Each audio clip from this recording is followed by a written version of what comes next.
Good morning, students. Last time we concluded this lesson up to here, a horse and two goats. Up to here we completed. So let us finish off the lesson.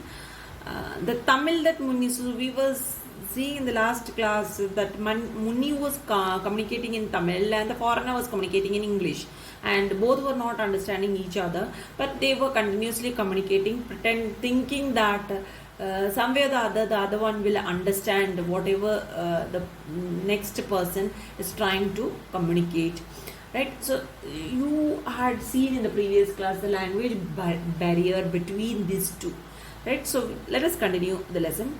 The Tamil that Muni spoke was stimulating even as pure sound, and the foreigner listened with fascination. So that sound, what the Tamil, what Muni spoke was stimulating, even as pure sound. So very purely he was speaking in Tamil, and the foreigner listened with fascination. So he was getting attracted towards the Tamil, and he was in the sense it was just perceived by the foreigner. That is what you can understand over here. And this perception made the foreigner to concentrate in it and get attracted to it. So I wish I had my tape recorder here. So that is why he said, I wish, the foreigner said, I wish I had my tape recorder here. So he was so much fascinated with the language, the way Muni was speaking. So he said, assuming the pleasantest expression. So showing the pleasantest expression, he was saying these lines. Your language sounds wonderful. And this is what the foreigner said. Your language really sounds wonderful, he said. I get a kick out of every word you utter here. So this is what he said. I get a kick. So the language is like that. All the South Indian languages are considered as like this, wherein you get a kick out of all the words spoken, every word spoken. So that is what the foreigner is telling Muni over here. He indicated his ears, but you don't have to waste your breath in sales talk. So he was just sharp at listening to what Muni was saying. Even though he was not understanding what Muni was saying, he was influenced by the language or the tone, the way Muni was speaking, right? So he indicated, but you don't have to waste time. So he's telling Muni, there's no need for you to waste your breath unnecessarily speaking about selling your horse. So this is what the foreigner is saying over here. I appreciate the article. So he says, I really appreciate what the foreigner felt. Whatever Muni spoke over here, the foreigner is feeling that Muni is trying to appreciate his wear. And what is his wear? The horse. The horse with the warrior is his wear. This is what the foreigner felt over here. That is why the foreigner is assuring him, and there's no need for him to simply waste his breath in sales talk. I appreciate the article. He says, I am really influenced, I am attracted by the article, and I really appreciate the article. So there is no need for you to do the sales talk. You don't have to explain its points, and there is no need for you to explain the points. I really like it. This is what the foreigner is trying to explain to Muni. So now on this, Muni says, I never went to a school in those days. Only Brahmin went to schools. But we had to go out and work in the fields morning till night, from sowing to harvest time. And when Pongal came, and we had cut the harvest, my father allowed me to go out and play with others at the tank. And so I don't know the Parangi language you speak. Even little fellows in your country probably speak the Parangi language, but here only learned men and officers know it. So here Muni is saying, I never went to a school. Muni is speaking the fact to the foreigner. He says that he never went to school in those days. In those days, in the olden days, he says that he never went to schools. Who went in those days? Only Brahmin went to school. So this is what he said. So that those days only high caste family had the right to go and attend the schools. So high caste families, in the sense Brahmin families, only they had the right. They were the learned people in the olden days. So they were the ones who were allowed to go to school. The others, those who belonged to the Kshatriyas, or the Kshatriyas were also to some extent allowed. The Shudras, all those community Vaishyas and all, they were not allowed to go to schools. So they were the working community, and they were not sent to school. Children from those families were not sent to school. But we had to go out and work in the fields. So Muni says, instead of going to school, we were made to work in the fields morning till night. So they had to work in the field from sowing to harvest time. So day and night they had to work there from sowing to harvest time. So till then, right from the very beginning of the plantation of the crops till the time of the harvest, they had to work. And when Pongal came and we had cut the harvest. So what is Pongal? Pongal is a harvest festival. So that is what Pongal time, they cut the harvest and they celebrate it. So when Pongal came, that was a free time what they had. So his father permitted him, father allowed him to go out and play. That was the only time when he used to go out and play with other children. And that too, they used to play at the tank. And so I don't know the Parangi language. So he says what? Because of that, I never went to school and I always worked in the field. I never learned Parangi language. Parangi language in the sense foreign language. So I don't know foreign language. This is what he is trying to explain over here. Foreign language, what is indicated is English, right? That is what he says. You speak. So I don't understand the language that you are speaking. Even little fellows in your country probably speak the Parangi language. So he says even little children in your country, that is in foreigners country, in America, little children also might be speaking English. But here I don't know. But here only learned man. But here in my country only learned people speak in English. And officers, those who are working in offices, they also know to speak in English because they are learned people. Only they know to speak in English. This is what he tells the foreigner. Do you think the foreigner is understanding whatever he's trying to convey? No, not at all. The foreigner laughed heartily, took out another cigarette and offered it to Muni, who now smoked with ease, deciding to stay on if the fellow was going to be so good as to keep up his cigarette supply. The American now stood up on the pedestal in the attitude of a demonstrative lecturer and said, running his finger along some of the carved decorations around the horse's neck, speaking slowly and uttering his words syllable by syllable. I could give a sales talk for this better than anyone else. This is a marvelous combination of yellow and indigo, though faded now. How do you people of this country achieve these flaming colors? So here the foreigner laughed heartily. It's not because whatever Muni spoke he understood. He just laughed at it because he was enjoying the way Muni was speaking. Took out another cigarette. He just pulled out another cigarette from the cigarette case and again he offered it to Muni the second time, you can see, who now spoke with ease, deciding to stay on if the fellow was going to be so good as to keep up his cigarette supply. So Muni now smoked with ease. In the very beginning we had seen he was coughing, he was unable to bear the smoke of that cigarette, but now he was doing it at ease. Deciding to stay, and he felt like to stay back if this fellow, that is the foreigner, was going to be so good as to keep up his cigarette supply. If he's going to keep on giving the cigarette supply, then he is going to stay for a longer time with the foreigner. This is what Muni was planning at this point.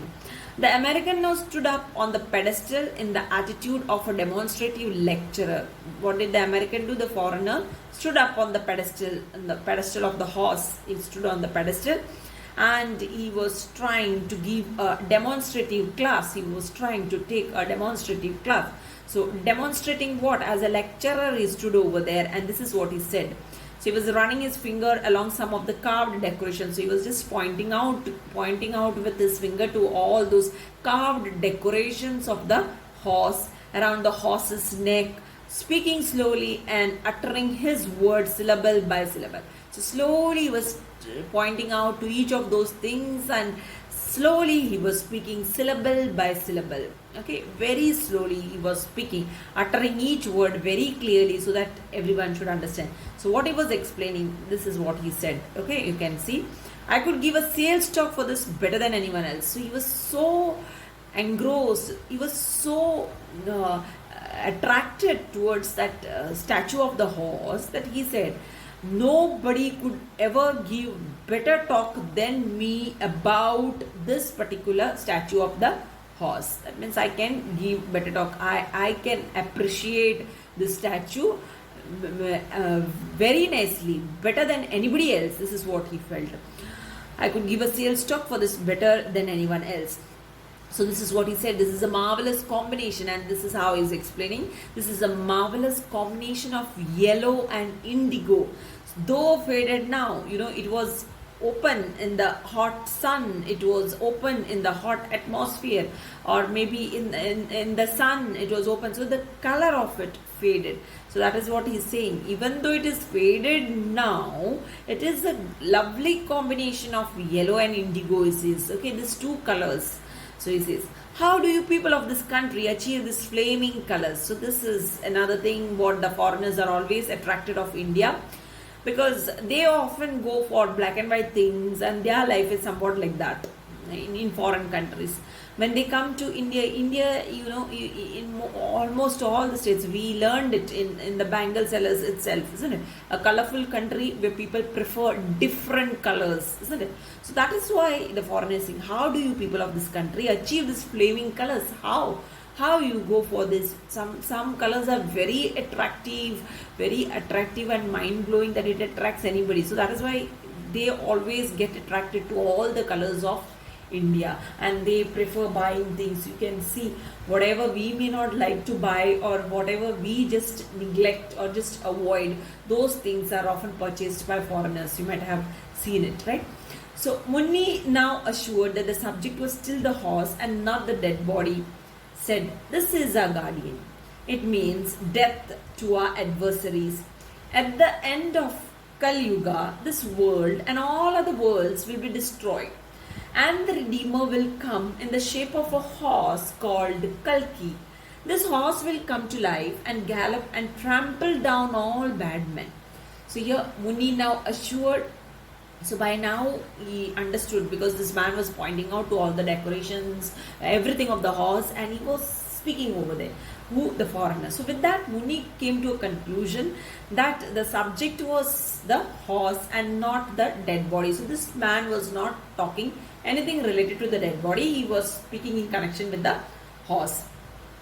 So on this, Muni said, this is our guardian. So Muni said, now, because he understood he was speaking, so he's showing that horse, and Muni is saying, Muni is speaking this. This is our guardian. Who's the guardian? The horse.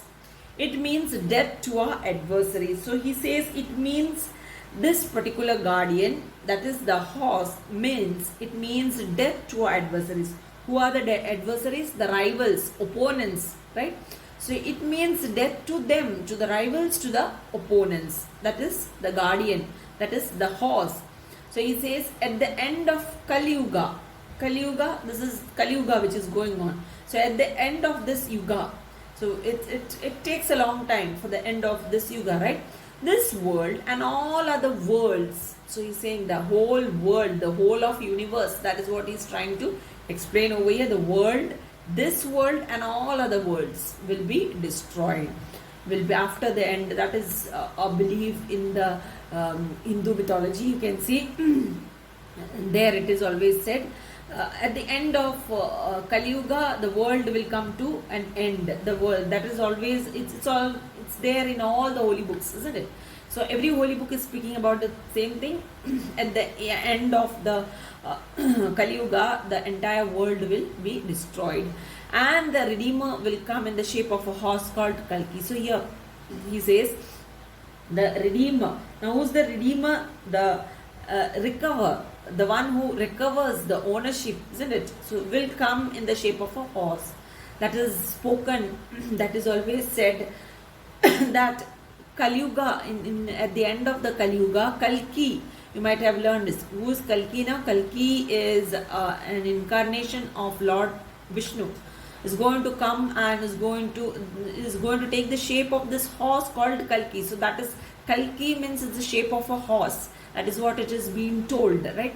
We don't know how far it is true, so that's a belief. So this horse will come to life and gallop and trample down all bad men. So this horse, this is going to come in life, and this horse, Kalki, is going to come in life, and it is going to gallop. It is going to take the fastest step and trample down all bad men. So it is going to crush down all the bad men. So Kalki is going to take fastest steps and crush down all the bad men. That is how the world is going to end. This is a belief, and this is spoken in almost all the Puranas. So that is what has been said over here. While he was brooding on this pleasant vision, the foreigner utilized the pause to say, I assure you that this will have the best home in the USA.